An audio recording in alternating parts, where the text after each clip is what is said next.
Well, as I'm sure you all know, yesterday was the 48th anniversary of the infamous Roe versus Wade decision of the Supreme Court. And to honor that day, the man who was considered President of the United States and the woman considered Vice President issued a statement for this specific day. This is from the White House. It's on the White House stationery. It says, "Statement from President Biden and Vice President Harris on the 48th anniversary of Roe versus Wade. Today marks the 40th anniversary of the U.S. Supreme Court's landmark ruling Roe versus Wade. In the past 4 years, reproductive health, including the right to choose, has been under relentless and extreme attack. We are deeply committed to making sure everyone has access to care, including reproductive health care, regardless of income, race, zip code, health insurance status, or immigration status. The Biden-Harris administration is committed to codifying Roe versus Wade, that is, putting it in federal law, so that even if the Supreme Court overturns it, it'll still be legal, and appointing judges that respect foundational precedents like Roe. We're also committed to ensuring that we work to eliminate maternal and infant health disparities, increase access to contraception, and support families economically so that all parents can raise their families with dignity. This commitment extends to our critical work on health outcomes around the world. As the Biden-Harris administration begins this critical moment, now is the time to rededicate ourselves to ensuring that all individuals have access to the health care they need." That's the new administration. Joseph Biden considers himself a Catholic. I consider myself a Catholic. I am not in communion with Joe Biden. He's not in communion with me. I'll let God decide who's the real Catholic. But I want to dedicate this walk this year to a real Catholic who died earlier this week.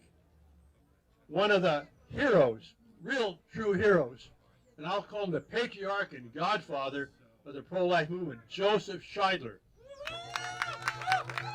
At the age of 45, in 1973, when the Roe versus Wade decision was handed down, he dropped everything, stopped working where he was working, committed himself to dedicating his life to opposing abortion and promoting life of the unborn.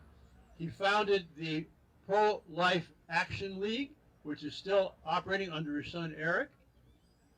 And for those who had the privilege to know Joe as I did, he was a great man in every respect. He was 6'6", I think, or 6'5", big, Chicago-built man, wore an overcoat, collar turned up, swarthy skin, had a black fedora and a bullhorn. He wanted to intimidate the pro-aborts, but he was gentle as a lamb. He never shouted at anyone. He never screamed at anyone. He always answered shouts and screams with reasoned arguments. He was a man, truly we could say, was magnanimous. That is, great soul. And so we're going to carry on this movement for God, for country, and for the unborn. But we're going to do so under the patronage of Joseph Scheidler. Now, I can't canonize him. I have no authority to canonize him. But let me tell you what I thought about earlier this week when I heard he died, because I know you know Joe very well. You know, we as Catholics do infant baptism. And that means that when a child is born, a few days or weeks later, comes into the church, he receives baptism, comes into the community of the Lord, a community of faith. But how can he have faith? A little baby can't have faith. So how can someone accept God's invitation? Can God accept one into heaven who hasn't said yes to him? So what do?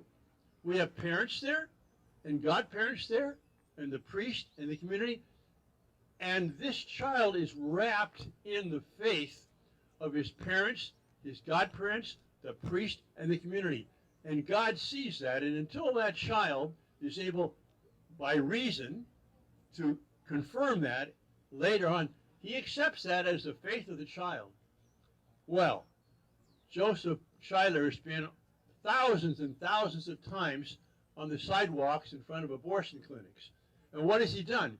He's prayed, he's tried to keep those women from killing their children, but he's also stood in and prayed for these children as the father and as the godfather of these children who were murdered in the womb.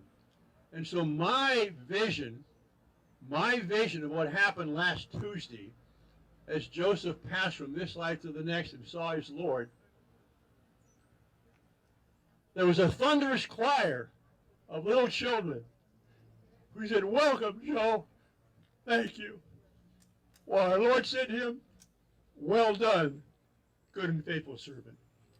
So let us try and honor Joe Scheidler and the work he did by being as persistent and as consistent and as insistent to promote the life of the unborn and the well-being of those mothers as long as we have to until Roe v. Wade is overturned.